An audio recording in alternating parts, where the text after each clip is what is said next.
So, in real scenario, may mga client na ganito ang binibigay na task. So, may directions, may core deliverables. So, mandatory editing elements. So, kailangan lang ay quality, easy to digest, may copy, tapos may background template. And then, meron silang mga content protocol, mga winning examples from the other brands, yung mga competitors nila. So, and then, meron din silang website, yung website yung website ng product nila. And then, yung copy priority, yung market research nila. So, nandito na rin. So, una, ang gagawin natin, ano mo natin yung ano nila, yung product nila, yung dito, yung website nila. So, click natin. So, ito yung website nila. So, gagawin natin, kasi meron akong master brand research prompt na dito, nakahanda na. So, copy mo yan. Copy mo to. And then, punta ka ngayon sa Word. Paste mo. Tapos, so, una gagawa muna tayo ng brand, DNA brand nila. So, ito yung ginagawa ko talaga. So, sa mga, so, yung real client ko.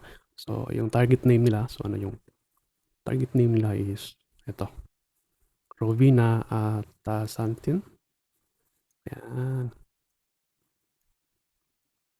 Ito lang.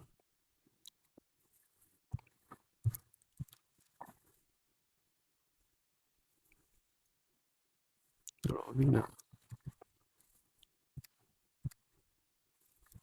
Tasantin. Tapos, yung URL nila, ito. Halimbawa, ito lang na product.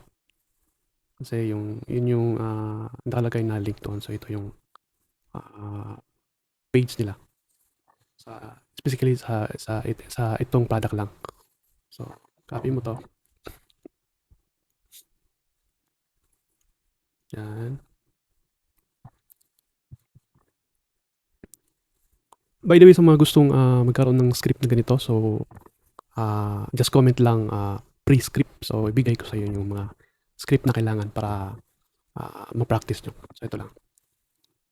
And then, so, once na nalagay nyo na yung brand name at saka yung target URL, copy mo to. Copy mo all. And then, punta ka kay ChatGPT. Tapos, enter mo na. So, yan. Magbibigay na siya ng brand DNA or brand guidelines. So, actually, nakagawa na ako. Meron na ako naka-ready. So, shortcut na tayo dito sa ano. Para mas madali na lang. So, X na lang natin to. So, ito na yung naka-ready. Brand DNA. So, ito na yung resulta na yung pinapagana natin kay ChatGPT. So, ang kailangan, meron tayong competitor product na binigay ni client sa atin. So, ito yung ipapagaya sa atin. So, and then, ito, so yung market awareness, ito yun siya. Ito. Ito yun siya, yung copy priority. Ito yung market awareness nila, co-research. So, ito yung naka-PDF na. Naka-ready na to lahat para mas madali na lang. No? Yung product nila is ito. Ito, yung product nila. So, ito yan siya. So naka-ready na yan. So, ito, yung laman, yung gel, yung soft gel, laman ng product, yung product to. So, una, ChatGPT tayo.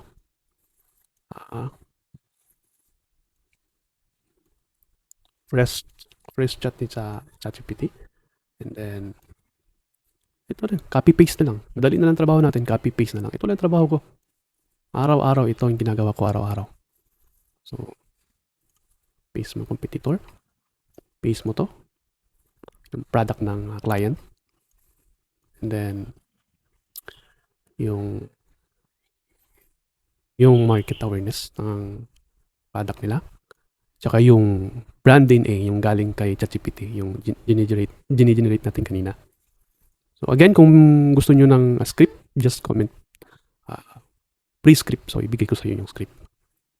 Free po, walang pong bayad. Ayan. And then, script. So ito yung script din na i-paste. Kailangan i-paste natin to. Free din to, ibibigay ko sa inyo.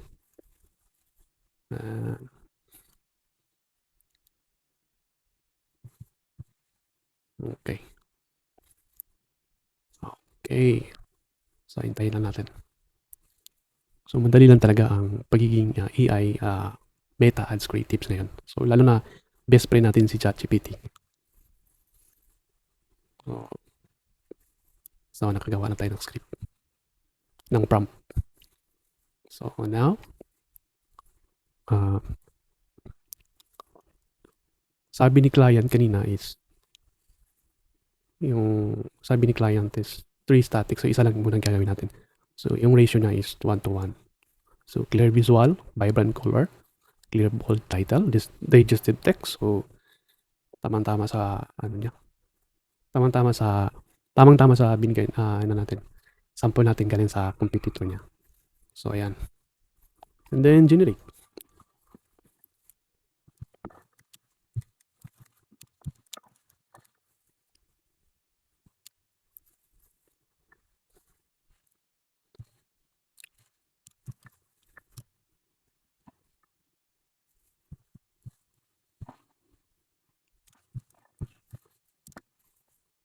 By the way, dapat lagyan natin ng GPT Image 2 model kasi ito yung latest model nila. So, okay. Click natin. Minsan, madali lang makapag-generate si ChatGPT. Minsan, siguro sa maraming gumagamit. So, minsan less than 1 minute. Or pinaka-maximum na siguro yung mga 2 minutes. Tingnan natin. So, sa gusto ng mga, sino yung gustong script yan? Kung gusto nyo, just comment pre-script. So, ibigay ko sa'yo yung script para na-practice mo.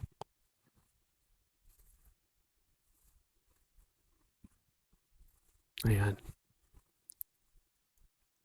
So, dali lang siya. Ito lang. Tingnan mo yung, compare natin yung competitor na gusto nang ipagaya ng client natin. Kumbaga, inspiration niya. Kasi, ito yung ganitong ads kasi, mga winning ads ito. Ito.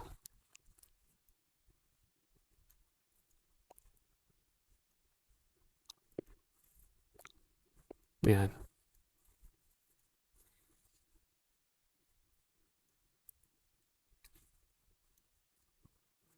Ayan.